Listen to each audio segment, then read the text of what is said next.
ఈ రోజు ఇంత కుంభకోణం జరిగింది, ఇన్ని వేల కోట్లు వచ్చినాయి. ఆఖరికి నెల్లూరులో ధనంజయ రెడ్డి, కృష్ణమోహన్ రెడ్డి వాళ్ళ ప్రాపర్టీస్ ఎలా ఉన్నాయి, వాళ్ళ మరదల పేరు మీద ఎలా కొన్నారు, వాళ్ళ భార్య పిల్లల మీద ఇన్ని కోట్లు ఎలా వచ్చినాయి, అసలు వీళ్ళు ప్రొఫెషన్ స్టార్ట్ చేసిన దగ్గర నుంచి ఇప్పటిదాకా ఇంతంత ఆస్తులు ఎలా రెట్టింపైనాయి అన్న దానిపైన ఈడీ ఫోకస్ చేసింది.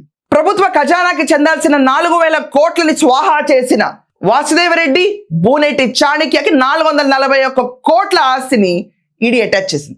జగన్మోహన్ రెడ్డి మద్యపాన నిషేధం అన్న ఒక యుద్ధం మొదలు పెట్టక ముందు వీళ్ళ ఆస్తులు ఎంత? జగన్మోహన్ రెడ్డి మద్యపానాన్ని తీసుకొచ్చి జనాల మీద రుద్ది డబ్బులు సంపాదించి ఆన్లైన్ ట్రాన్సాక్షన్ అనేది లేకుండా జనాల దగ్గర క్యాష్ తీసుకుని ఆంధ్రప్రదేశ్ని దోచేసిన తర్వాత వీళ్ళ ఆస్తులు ఎంత? వినేవాళ్ళకన్నా సిగ్గుండాలి మనం ఇలాంటి వాళ్ళని నమ్మి ఓట్లేస్తామని. నిజంగా ఏమైపోయింది మన తెలివితేటలన్నీ? ఈరోజు ఈడీ అటాచ్ చేసిన తర్వాత సమాధానం జగన్మోహన్ రెడ్డి ఏం చెప్తాడు దీనికి?